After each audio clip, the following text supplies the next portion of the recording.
আসসালামু আলাইকুম beautiful people. আপনারা যারা পোর্টেবল এসি নিয়ে ভাবছেন যে পোর্টেবল এসি কিনবেন একটা, তো এই শীতের মৌসুমে কিন্তু তা কিনে ফেলতে পারেন।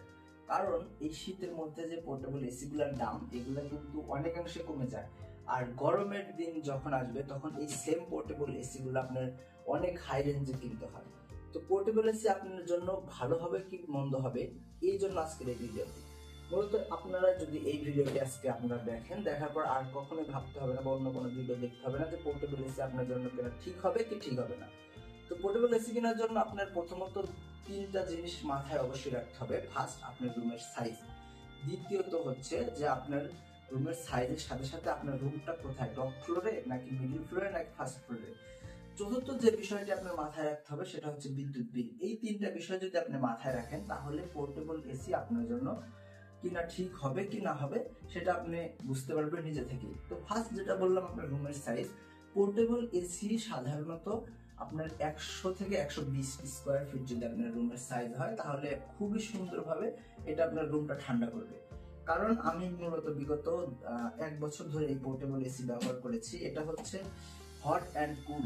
হট অ্যান্ড কুল অর্থাৎ হচ্ছে গরমের দিনে এটা ঠান্ডা বাতাস পাবেন, ঠান্ডার দিনে আপনি গরম বাতাস এখান থেকে পাবেন।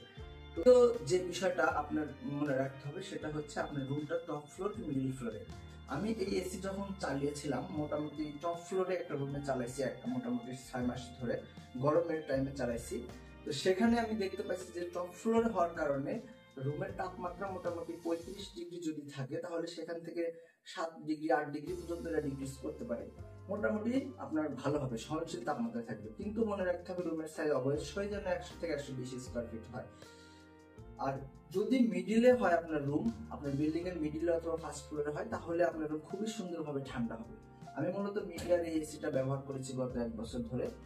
দ্বিতীয় যে বিষয়টা আপনাকে বলছিলাম, বিদ্যুৎ বিল। এই পোর্টেবল এসিটা আপনার যদি এখানে ইনফরমেশন দেওয়া আছে যদি লক্ষ্য করেন, এটা 12,000 বিটিইউ। এই 12,000 বিটিইউ এটা মোটামুটি আপনার ওয়াট কনজিউম করে যদি এখানে দেখেন তাহলে 1100 ওয়াট মোটামুটি এটা কনজিউম করে। যদি দেখেন এখানে আছে মোটামুটি 1100 ওয়াট এটা কনজিউম করবে। তাহলে আপনার একটা মাথায় রাখতে হবে যে এই পোর্টেবল এসির কিন্তু এফিসিয়েন্সি আপনার সেই স্প্লিট এসির থেকে কিন্তু কম। স্প্লিট এসির থেকে কম, কিন্তু এটা পর্যাপ্ত পরিমাণে আপনার সহনশীলতার মধ্যে ঠান্ডা করবে রুম, ভালো পরিমাণে ঠান্ডা করবে যদি রুমের সাইজ আপনার 120 স্কোয়ার ফিটের নিচে হয়। 100 থেকে 120 স্কোয়ার ফিট এটা আপনি প্রথমে মাপবেন। তারপর এখন আমি আমার এই যে পোর্টেবল এসিটা এটা চালায় দেখালে আসবে, দেখেন আপনারা। আর আপনারা যখন এসি কিনবেন তখন এইরকম একটা রিমোট পাবেন, হ্যাঁ, সুন্দর একটা রিমোট পাবেন মিডিয়ার। এইরকম একটা মিডিয়ার পোর্টেবল এসি কিনবেন, এর সাথে আপনারা সুন্দর এই একটা রিমোট পেয়ে যাবেন। এছাড়া আপনারা পাবেন হচ্ছে এর সাথে এক্সজস্ট পাইপ। এক্সজস্ট পাইপ অর্থাৎ হচ্ছে আপনার জানালার সাথে আরামে হচ্ছে সেট করে দিতে পারবেন। আপনার যদি জানালা কাছের জানালা যেটা আছে ওটা হয়, অথবা আপনার যেভাবে হোক ভেন্টিলেশন সিস্টেম পাইপ দিয়ে করে দিতে পারলেই হবে।